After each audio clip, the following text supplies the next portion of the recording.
What's up, fight fans? Welcome back to another Vegas odds breakdown. I'm your host of Fight Analyst Garrett Kerman. With me, as always, is my man Joe Danger himself, Jesse Hobson. What's up, man? How's it going? I like the fact that we have all of these options on New Year's because also if you're not into MMA, I want to mention that there's a wrestling event that's really cool too. Shinsuke Nakamura versus the Great Muta. I think it comes on really late, so you could probably catch Bellator, Rizin, some Shinsuke Nakamura, some Great Muta. There's options on New Year's this year, and I couldn't be more excited, my man. Absolutely.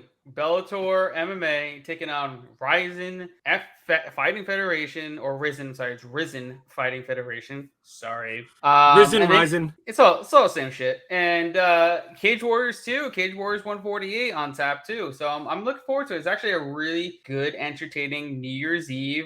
We had a week off with no fights. Fucking sucked, but here we are. We're ready to break down this fight card for you guys. It's actually gonna be interesting because I really don't know too much about the Rizin fighters, but it's gonna be I think it's gonna be fun. It's gonna be a good fights for the most part. I honestly believe it's a little top heavy towards Bellator, but we'll get right down into it.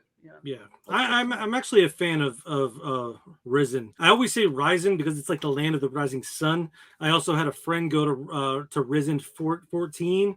That was when Mayweather fought, and he got me a hat and a poster, and I have that all sitting right here to my right. Nice. So Rizin, whatever you are, you hold a very special place in my heart. So it's a very cool company, and I'm happy to be breaking down these fights. Absolutely, bro. I'm looking forward to it. This is a tape delay, so gonna want to get your bets in ASAP. Rocky. We don't know when they're going to be taking place. I know we're not allowed to watch it in the States. There's a way to watch it. I think Fight TV is airing it, but not in the States. If you're in the States, you pretty much VPN and to put into another country where you're able to watch it. In the States, it's not allowed. I don't know what it is. You have to pay for it regardless. I'm not allowed to watch it here. The tape delay, it comes on Saturday night, 8 p.m. Eastern Standard. All right, our first fight we're going to talk about is in the lightweight division between Koji Takeda and Gatti Rabadanov. Right now, the line is minus 300 for Rabadanov, back on Takeda. Plus 230. Yeah, first I want to say that both of these guys' photos are outrageous. It looks like someone's mom was like, "Hey, we're gonna take a picture. Do your strong pose." And so I have to get that out of the way.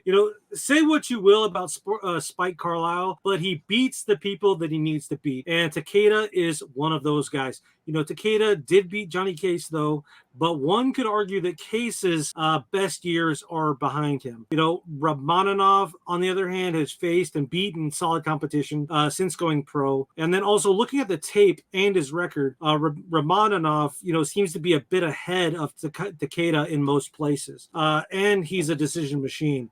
I think we get more of the same here. I feel like I feel like he rolls here, and I think we get him by decision. Both guys are tough. I think they're going to be able to last 15 minutes. I just feel like, is like that guy. He's going to be able to hold him down, look good, in the judge's eyes. Yeah, Rabadanov, I believe that's how we're going to pronounce it. You already know what you're getting from him. I was just getting tired of saying it. He's a Dagestani Russian, trains with Khabib and Olive over at AKA. So straight up grappling, ground and pound, control. I'm expecting him to do a lot of that against Takeda here. I'm not saying Takeda is bad by any stretch, but there's no match for the wrestling, the grappling, the ground and pound, the control of Rabadanov in this fight. I'm taking him to win. Gatti Rabadanov by decision, everybody. He gets it done. Yeah. Rabadanov. It sounds like that Sesame Street song, Rabadanov. Rabadanov. Yeah, my son used to love that. Dude, it's classic. My son loved that. All right, anyways, let's keep it going. Let's keep it moving. Our next fight up is in the bantamweight division between Juan Archuleta and Soo Chul Kim. Right now, Archuleta minus 174. The comeback on Kim plus 145. two. What do you got? Archuleta's kind of in a slump right now. He's faced the who's who of the top guys in Bellator. So I don't think Kim can bring anything to the table that Archuleta hasn't seen. Kim had a few losses back to back early on, and he strung a few wins on lately. I just feel like Archuleta is the more well-rounded fighter. He's the better fighter, and this may be a much larger step up in talent than most people realize. Don't get me wrong, Kim is very, very skilled, but Archuleta is that guy. I mean, he was on a show with, like, he basically played himself and fought in Bellator at the same time. The guy is a beast. I like Archuleta by decision just because I feel like Kim is, tough enough to like, I guess, not get finished, or at least run, hide from being finished. So I like Archuleta. Yeah, I like Archuleta as well. Like I said, pretty much going to probably take all the Bellator standouts here. I feel like this is going to be a good matchup. I think it's going to be back and forth. I don't think Archuleta's going to run away with it like I'm expecting Jessie to do in the fight prior. But I think just Archuleta is a bit more skilled everywhere. He mixes it up very, very well. He's got great, bounce in his step. He's got really good movement. He's got good foot movement, and hard to hit. Kim's gonna probably come forward, try to talk him, and I think Archuleta is gonna be able to stand on the outside, pick him apart, utilize his range and his speed and his in and out movements, and just keep timing Kim as he's coming forward, mix in some takedowns, take his back, rinse and repeat, and win a clear cut unanimous decision. Yeah. Have you seen Kingdom yet? Kingdom? Yeah, of course. Yeah, the show? Yeah, you've seen Kingdom? Yeah. Oh, yeah. But I turned it off once, like, one of the main guys got killed towards the end, but spoiler alert. But yeah, it just didn't make sense after that. I'm like, why am I going to watch the last two episodes? I'm like, this is dumb. Yeah, it kind of got odd, but Archuleta is all over that series. If no one's watched it and they're a fan of his, definitely check it out. No, great show. I loved every second of it. It was one of my favorite shows. All right, moving on. We got Kyoji Horiguchi taking on Hiromasa Okikubo. Jesus Christ. God damn. Okikubo. That's what I'm going to call him. Oogie Kubo. Right now, Horiguchi minus 650 to come back on Hiromasa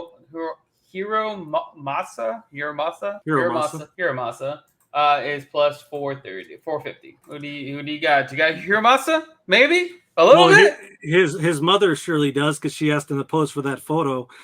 So far I'm predicting this card, to be fairly boring, and sadly the decisions don't stop here. Yep. Horiguchi should handle Hiromosa. I'm not even going to attempt his last name. I feel like he should handle him with ease. I feel like this one's going to be pretty one-sided. He'll have the youth, the height, the reach, and the weight advantages.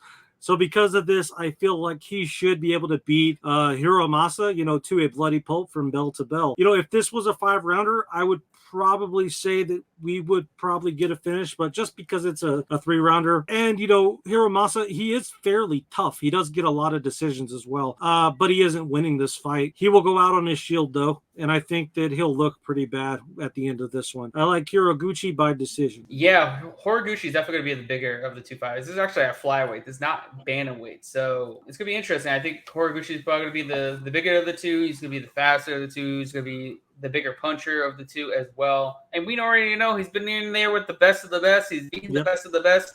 And Hiromasa is not the best of the best. Let's be honest here. I think Horiguchi gets the job done. He's the biggest favorite on the card for a reason, and he's going to look at it. It's really a no-brainer here, honestly. There's no way you can think Hiromasa is going to come away with this victory. It's not a Darren Stewart type of fight where you're like, well, we kind of fade it. No, Horiguchi's going to look like a minus 650 favorite. Yeah, and he's going to look like this. In the featherweight division, we have a fight between Patricio Pitbull and Kleber Koik. Pitbull is minus 480 to come. Kleber plus 350. Who do you got? Yeah. A lot like Archuleta, Pitbull is that guy. I think Herbst is tough enough to last all 3 rounds, but Pitbull has been around the block, and I just don't see Herbst throwing anything his way that Pitbull hasn't already seen. I'm predicting that at this point in the night, I'll be extremely bored. Bellator has the worst pacing, and having 4 fights with 4 decisions isn't going to help. I like Patricio Pitbull by decision, and I'm going to be looking like your boy Hiromasa towards my TV. Yeah, I mean, are we really going to fade Pitbull in this spot against Clubber? Absolutely not. Yes, I know Clubber's on a win streak, but none of them are Patricio Pitbull, who is arguably one of the best featherweights on the planet. I know he fought in, for Bellator, but let's be honest, man. I mean, I think he would be one of the top featherweights in the UFC if he fought there. He really is. He's electrifying on the feet. He's got good wrestling. He's got good grappling. He's got power in his hands. I mean, he knocked out Michael Chandler. Let's not forget that. And he's just arguably better everywhere than Clubber. Clubber's gonna really have to come in there and be on his P's and Q's and be the best clever Earps that he's ever been in his entire life to get the job done, but it's not going to be good enough. The best clever Earps that he could ever be. Yeah, the best clever Earps is going home alive. Like that, let's be honest. That's about it. Not getting the dub, but he's going home alive. Let's finish it off in the lightweight division between AJ McKee Jr. taking on Roberto De Souza. Right now, the line is minus 240 for McKee to come back on De Souza, plus 190. Yeah, it's kind of crazy to see that line. Like, I expected the line to be a little bit wider, honestly. And, I mean, that's no disrespect to either fighter. I just feel like that this is a pretty big step up for Souza. And it called me crazy, but I think he's up to the challenge. McKee has seemed a step behind, since his loss. And I'm going to go out on a limb and say that it's probably still bothering him a bit. I know he said in interviews like, it made me a better fighter. It made me a better man and all this bullshit. We all know that's all bullshit. McKee is no stranger to winning by submission, but Souza, one look at his record and his history in this sport, he is a wizard on the ground. If and when this hits the ground, I'd be willing to bet that McKee makes a mistake and Souza takes advantage. I am going to parlay all of the other fights, and then whatever my winnings are, I'm going to put on Souza by sub, just for fun, because it's New Year's. Why the heck not? I feel like if anyone has a shot in shaking it up a bit as far as these top 5 fights, 1, 2, yeah, is that 5? 1, I don't know, top 5. This might be the one. That's really it. I feel like he has a chance. But AJ McKee, he's a dog. It's just, I just feel like he's kind of off. He's been kind of off since his loss. Well, he went from 145 to 155. That's kind of why we saw how he was off after the Pitbull fight. He should still be 145. I just think he just honestly made it. I will let him, but he has a frame for 145. He was really good for this frame of 145. Because he was bigger than everybody else. He had the length and reach advantages. Now he's giving up that size. He's giving up that reach. He's giving up that height. And when he goes up to lightweight, and he's not the bigger guy. He's now the smaller guy. And now he's going to have to defend take. We really don't know how well he's going to do. We really don't know how he's going to do against a Brazilian Jiu-Jitsu black belt. At 155 pounds. These are all question marks we don't know. We have not seen from him. Granted, he's been steamrolling guys with his jiu-jitsu and his striking at 145. Guys he's much bigger than. But now he's going against a guy that's as big, if not bigger than him in De Souza. This is the only fight where I could possibly see the dog winning. I don't want to see AJ McKee lose, but I have to side with the dog here. I might want to wait a little bit. If you don't have plus 200, wait a little bit. I feel the line's going to go more into McKee's side.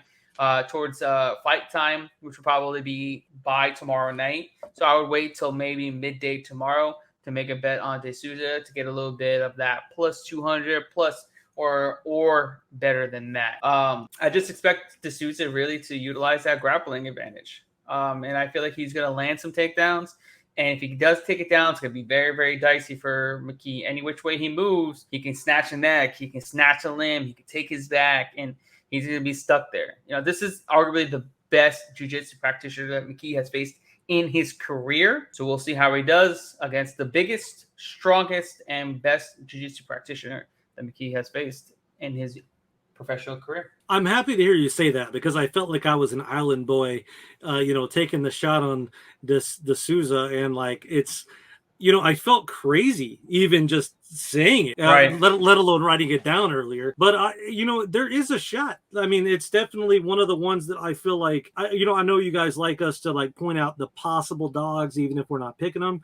But that is definitely one I will be playing. Yeah, like I said, there are question marks surrounding McKee at 155. There are question marks there. He's going against guys now that are bigger than him or as big as him. Now he's going against a jiu-jitsu practitioner, a high-level elite submission threat, a guy that wants to take it to the mat. Yeah. We have not seen McKee on bottom against a high-level jiu-jitsu guy. We've not seen anybody take McKee's back and dominate him on the mat. These are areas where D'Souza could capitalize, and we will see how McKee does. But am I betting him as a favorite at minus 240 with those question marks? Absolutely not. I have to take a shot on the dog here, almost 2-1 odds. Yeah, I also want to mention, or at least acknowledge the fact that Spike Carlisle, he did have some moments in their last fight, and that's a guy that shouldn't be main eventing fights lately or against the elite in any like big nationwide company. I love the kid. I think he's a great fighter. I think he's a great fighter in LFA. Against AJ McKee, you would assume that AJ McKee would just dog walk that boy, but for some reason he didn't. Or at least he didn't right away. Right. Yeah, I agree with that. But yeah, that's what you got for you guys. Bellator versus Rizin Saturday night, pre-taped, and starts, I think, probably Friday night. So you go want to get your bets in midday to make that money